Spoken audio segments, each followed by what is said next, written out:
Hello दोस्तों, आज हम शिव महापुराण के 7वां अध्याय का शुभारंभ करते हैं। 7वां अध्याय, श्रोताओं द्वारा पालन किए जाने वाले नियम।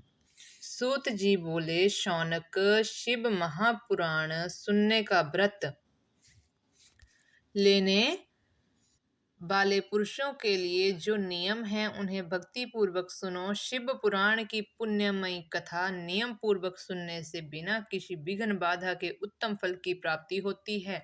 दीक्षा रहित मनुष्यों को कथा सुनने का अधिकार नहीं है, अतः पहले वक्ता से दीक्षा ग्रहण करनी चाहिए। नियम पूर्वक कथा सुनने वाले मनुष्य को ब्रह्मचर्य का अच्छी तरह से पालन करना चाहिए।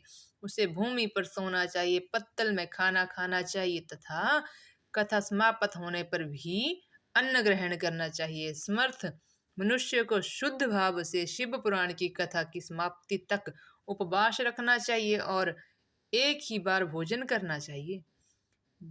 गरिष्ठ अन्न, दाल, जल अन्न, शेम, मसूर तथा बासी अन्न नहीं खाना चाहिए। जिसने कथा का व्रत ले रखा हो उसे प्याज, लहसुन, हींग, गाजर, मादक वस्तु तथा आमिष कहीं जाने वाली वस्तुओं को त्याग कर देना चाहिए। ऐसा मनुष्य प्रतिदिन सत्य, शौच, दया, मौन, सरलता, विनय और हार्दिक उदारता आदि सद्गुणों को अपनाए तथा साधु संतों की निंदा का त्याग कर नियम पूर्वक कथा सुने।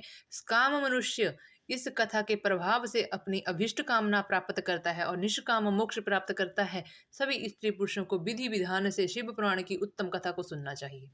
महर्षि, शिव पुराण की समाप्ति पर श्रोताओं को भक्ति पूर्वक भगवान से शिव की पूजा की तरह पुराण पुस्तक की पूजा भी करनी चाहिए तथा इसके पश्चात विधि पूर्वक वक्ता का भी पूजन करना चाहिए। पुस्तक को रखने के लिए नया और सुंदर बस्ता बनाएं। पुस्तक व वक्ता की पूजा के उपरांत वक्ता की सहायता हेतु बुलाए गए पंडित का भी सत्कार करना चाहिए। कथा में पधारे अन्य ब्राह्मणों को भी अन्न धन का दान दें। गीत, वाद और नृत्य से उत्सव को महान बनाएं। विरक्त मनुष्य को कथा समाप्ति पर गीता का पाठ करना चाहिए तथा गृहस्थ को श्रवण कर्म की शांति हेतु होम करना चाहिए। होम रुद्र संहिता के श्लोकों द्वारा अथवा की लिखी पोथी विधि पूर्वक स्थापित करें तथा पूजा करके दक्षिणा चढ़ाएं।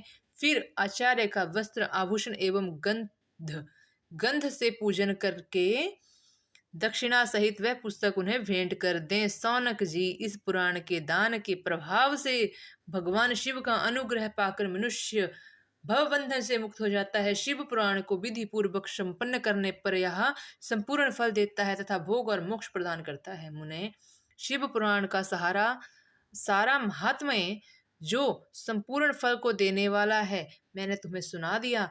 अब आप और क्या सुनना चाहते हो श्रीमान? शिव पुराण सभी पुराणों के माथे का तिलक है। जो मनुष्य सदा भगवान शिव का ध्यान करते हैं, जिनकी वाणी शिव के गुणों की स्तुति करती है और जिनके दोनों कान उनकी कथा सुनते हैं, उनका जीवन सफल हो जाता है। वे संसार सागर से पार हो जाते हैं। ऐसे लोग यह लोक और परलोक में सदा सुखी रहते हैं। भगवान शिव के सच्चिदानंदमय स्वरूप का स्पर्श पाकर ही समस्त प्रकार के कष्टों का निवारण हो जाता है। उनकी महिमा जगत के बाहर और भीतर दोनों जगह विद्यमान है। उन अनंत आनंद रूप परम शिव की ही मैं शरण लेता हूँ। इस तरह से आज हमारा शिव महापुराण का 7वें अध्याय का भी समापन होता है।